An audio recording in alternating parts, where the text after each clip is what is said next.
Doctor साहब, अब ये जो बात अभी बैरिस्टर साहब कह रहे थे, बात वही आ जाती है, क्या ये लोग भुगत चुके हैं, आप अब अपना बोया हुआ काट रहे हैं, जो जुल्म आपने किए वो आप बर्दाश्त कर रहे हैं। बार बार वो एक ही कहते हैं कि जो केसेस है वो हमने नहीं बनाए। मुझे याद पड़ता है जब आपका दौर था तो उस वक्त भी कहा जाता था यार पैनमा हम तो नहीं लेकर आए ना, ये तो हमसे पहले का केस है, हमने तो कुछ भी नहीं किया। तो ये तो मुझे सब कुछ ना ऐसे लगता है कि जैसे पहले सब कुछ सुना हुआ है, वो डेजा वू टाइप सिचुएशन है। देखिए जी, जब आप डेजा वू देखेंगे तो ये तो सारे केसेस अगर आप देखें, इनकी हिस्ट्री आप जाके ट्रेस करें तो आपको तो इन्हीं के दौर में जो सबसे ज्यादा जो सैफ उर रहमान का जो एहतसाब था, आप उसको देख ले कैसे था। फिर बाकी इनकी हुकूमत ने इन्हीं के टाइम पे इन्हीं के उसमें ये सब कुछ हुआ था जो मियां नवाज शरीफ के साथ हुआ था। लेकिन मैं थोड़ा सा एक चीज वो करके देखता हूँ। वो अभी ये बात कर रहे थे कि इस हुकूमत ने बाज जो केसेस बनाए हैं। देखिए, मैं आपको एक बात बताता हूँ, इन लोगों ने जिस तरीके से जो केसेस बनाए और उनके अंदर जो इन लोगों ने वो सेक्शंस लगाए ऑफ द पीनल कोड, अगर आप उसको ट्रेस करेंगे, ये एग्जैक्टली वही केसेस वही पीनल कोड है जो वो जो लॉर्ड मैक्यूले के जमाने में लगे थे। और वो कॉलोनियल किसके में लॉज है सारे, वो जो सॉरी कॉलोनियल लॉज है सारे। एग्जैक्टली और वो क्यों लगे थे? वो उसमें लगे थे ताकि वहां पे जो ब्रिटिश राज के खिलाफ लोग खड़े हो रहे उनके ऊपर लगाया गया था, उनको सप्रेस करने के लिए। फिर इन्होंने कहा कि जी ये सारे तो जो केसेस थे इनके ऊपर वो क्या free and fair fair trial हो रहा है और सबको वो कर रहे हैं। मुझे एक बात बताएं, वो कहते हैं कि फॉल्सस इन Uno is फॉल्सस in omnibus means, अगर आपके आपके जो विटनेस होता है अगर वो अपने टेस्टिमनी में एक चीज गलत बयानी कर दे तो वो पूरी की पूरी टेस्टिमनी गलत हो जाती है। अब आप मुझे एक बात बता दें, जज साहब अपने, मैं उनकी जजमेंट पढ़ रहा हूं, उन्होंने जो पैराग्राफ 28 है, मुझे समझ नहीं आती कि जज साहब किस फ्रेम ऑफ माइंड में थे। क्या उन्होंने ये खुद लिखा था तो समझ सोच कर लिखा था, या अगर उनको दिया गया है तो फिर जिसने दिया है उसने समझ सोच कर गया कि वो रेफरेंस देते हैं पाकिस्तान तहरीक इंसाफ का ये जो सारा नाइन्थ में है, उसको वो रेफरेंस दे रहे हैं म्यूटिनी ऑफ 1857 के साथ। अच्छा जी। So that means Pakistan Tehreek Insaf वाले 1857 में जो म्यूटिनी थी, अब म्यूटिनी क्या थी? वो तो that was the start of the आजादी। कल हम जिस चीज के लिए खड़े हो रहे हैं उसकी शुरुआत 1857 में हुई थी उधर से। तो मुझे अच्छा, समझ नहीं आ रहा कि जज साहब अपने आप को लॉर्ड मैक्यूले के साथ कंपेयर कर रहे हैं और इनकी हुकूमत को ब्रिटिश राज की तरह करके रहे। वैसे तो इनकी जायदादें हैं भी ब्रिटेन में, तो किसी हद तक वो ब्रिटिश राज तो चले गए, वो कह रहे ना गोरे चले गए और अपने वो पीछे छोड़ गए, उस बात को भी छोड़ दें, मैं उसमें भी नहीं जाता। अच्छा जी। जब हम इन सारी चीजों को वो करते हैं, देखना शुरू करते हैं, तो मुझे यहाँ पे बहुत अजीब अजीब चीजें लगती है। मुझे एक बात बताएं मुनीब साहब, आप एक सीनियर सियासतदान हैं, हमारे साथ एक और भी अच्छे वो बैठे हुए हैं, क्या कहते हैं उन्हें, जी मैं तजिया निगार बैठे हुए हैं, जी जी और बैरिस्टर साहब भी बैठे हुए हैं। I would ask you one thing, barrister साहब इस वक्त कैबिनेट मेंबर हैं। जी। कैबिनेट में 60 बंदा बैठा होता है, आप सोचे 60 को हटा के सिर्फ 14 या 15 बंदे बैठे हों, हम्म। उसमें मैं भेस बदल के बैठ जाऊं हम्म। और मेरे साथ एक और बंदा भी भेस बदल के बैठ जाए, या किसी टेबल मेज के के नीचे नीचे घुस घुस जाए। जाए या सोफे के नीचे घुस जाए, सोफे के नीचे घुस जाए, और ये लोग मुझे देख भी ना पाए, हम्म। और या फिर ये मुझे ऐसे देखे कि मैं देखने में शहबाज शरीफ नजर आ रहा हूं या मैं देखने नहीं, में अगर आपने कोई राना सनाउल्लाह तिलिस्माती नजर आ रहा हूं। चोगा पहना होगा तो डॉक्टर साहब आप नहीं नजर आएंगे ना उन्हें, नहीं अगर आप। नहीं, ये जिसने जिसने ये सारी कॉन्स्पिरेसी लिखी हुई है, और ये याद रखे, हम्म। ये वो शहादत देने वाले लोग थे कि जिनको सरगोदा के जो कोर्ट है उसने पहले ही रद्द कर दिया। हम्म।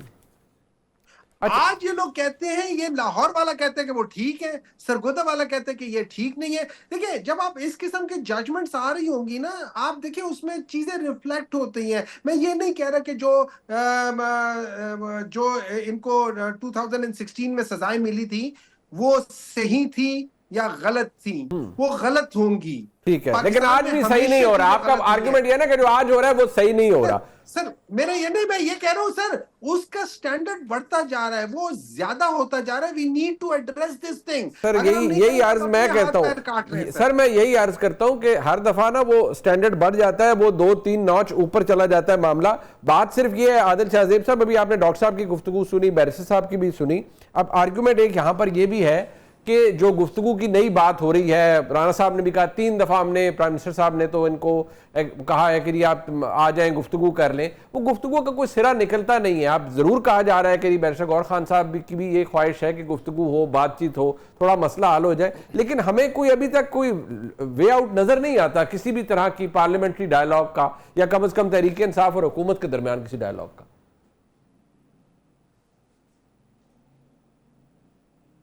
देखिए मुनीर साहब, दोनों की गुफ्तगू मैंने सुनी, काबिल एहतराम हमारे दोस्त हैं, मुख्तलिफ पार्टियों से इनका ताल्लुक है। ज्यादा दूर नहीं जाते, 1988 से लेकर 2002 तक, जब तक मुशर्रफ साहब ने जब टेक ओवर कर लिया, पीपल्स पार्टी और नून लीग के दरमियान क्या था, एक रोलर कोस्टर गेम थी। सैफुर रहमान साहब भी आपको याद होंगे, और फिर पीपल्स पार्टी ने जो नून लीग के साथ किया वो भी आपको याद होगा, और वो बार बार वो साइकिल रिपीट होता रहा। जब तक तब तक दोनों मेच्योर जमातों की मेच्योर की आदत बैठकर जिन्होंने मिसाके जमहूरियत किया, उसके बाद आप देखें, उसके बाद से पीपल्स पार्टी और नून लीग ने कम से कम एक दूसरे की मुखालफत और वो जरूर किया, लेकिन उस तरह का इंतकाम उन्होंने नहीं किया। आज जरूरत क्या है, एक नए इमरानी मुआहदे की, एक नए मिसाके जमहूरियत की, जो शायद खकान अब्बासी साहब बात करते हैं कि तहरीक इंसाफ भी उसमें बैठे, और ये तीनों बड़ी जमातें दो चीजों पे एग्री हो कि सियासी इंतकाम का निशाना एक दूसरे को ना बनाएंगे, और एक सबसे इंपॉर्टेंट बात कि इस्टेब्लिशमेंट का कंधा इस्तेमाल करके कोई भी इक्तिदार में नहीं आएगा। इन तीनों जमातों के लिए जब कंधा इस्तेमाल करके वो आ जाते हैं इक्तिदार में, वो काबिल कबूल है।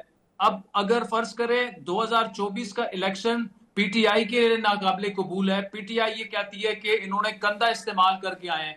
आप मुझे बताएं 2018 में क्या हुआ था, क्या आरटीएस फेल नहीं हुआ था? तो इन सबको आपस में बैठकर, जब आप बैठेंगे नहीं, तहरीक इंसाफ का देखिए इस वक्त अलमिया ये है, हम इस वक्त जो डायलॉग अगर आप नहीं करेंगे तो उसके बगैर ये मामलात हल नहीं होंगे। ये चीजें जो है ना तो टीवी चैनलों पर हल होगी, ना आप अगर बाहर जितने भी सेशन कर ले हल होगी। ये आपका काम है, अवाम ने आपको वोट दिया है, उनके मसाइल खुदारा हल करें। आप आपस में नहीं बैठ सकते, आप आपस में अगर बैठने के लिए नहीं तैयार, अगर फर्ज करें एक जमात जो है, देखिए 3.5 साल में खान साहब की सबसे बड़ी गलती क्या थी, उन्होंने बाकी सियासी लीडरों का वजूद ही तस्लीम करने से इनकार कर दिया था। उनके साथ तो बैठना तो छोड़ें, इंपॉर्टेंट सिक्योरिटी ब्रीफिंग्स तक में वो नहीं जाते थे, तो वो रवैया भी तो ठीक नहीं था ना। बट आदिल साहब, मैं अगर आपका आर्टिकल देखूं, आदिल साहब जो आपका आर्टिकल मैं देखूं, उसमें आपने लिखा है, किसी और के पास है। अब आपके आर्टिकल से मुझे लगता है उसमें आपने लिखा कि ये लिख के ले लें कि ये मामलात शायद जो नया लीडर ऑफ द ऑपोजिशन है वो भी शायद पाकिस्तान तहरीक इंसाफ का नहीं होगा अगर मामलात खराब है। तो मैं चाहता हूं आप उस पर भी रिफ्लेक्ट कीजिएगा। मैं देखिए उसकी मैं आपको बताता हूं वो मैंने क्यों लिखा। अगर तो जिस तेजी से फैसले हो रहे हैं, डिस्क्वालिफिकेशंस हो रही हैं, और अगर मामला मतलब 30-35 सीटों तक पहुंच जाता है, इस पर बाय इलेक्शंस होते हैं, और बिल फर्ज नंबर गेम में पीएमएलएन लार्जेस्ट पार्टी बन जाती है, पीएमएलएन अगर लार्जेस्ट पार्टी बन जाती है, पीपल्स पार्टी डिसाइड करती है कि हमने जाके बैठना है और बिलावल भुट्टो ओपोजिशन लीडर होंगे, फिर तहरीक इंसाफ कहां जाएगी? वो ओपोजिशन लीडरी भी इनसे चली जाएगी। तो मैं इसीलिए कह रहा हूं कि इन्होंने अपनी सियासत से अपने आप को बंद गली में जो धकेल दिया है तहरीक इंसाफ, वो मेरे ख्याल में डॉक्टर साहब मुझसे यहाँ पे एग्री करेंगे। अब शाह महमूद साहब की रिहाई मुतवक्के है, उनकी जिस तरह से बरियत हो रही है, होना ये चाहिए, उनको सामने लाएं, वो एक्सेप्टेबल है तहरीक इंसाफ के कारकुनान के लिए, सबके लिए, उनको पोजीशन लीडर बनाए। देखिए वो रास्ता निकालते हैं कि नहीं, वो डायलॉग पर यकीन रखते हैं, बड़े पुराने सियासतदान हैं। ये नहीं हो सकता कि हम नहीं बैठेंगे आपके साथ भाई। आप अगर बैठेंगे नहीं तो मामला कैसे हल होगा? अगर आपने 2024 में अगर आप इलेक्शन का बायकॉट कर देते, क्या आपको इतनी अवामी पजीराई मिलती? नहीं।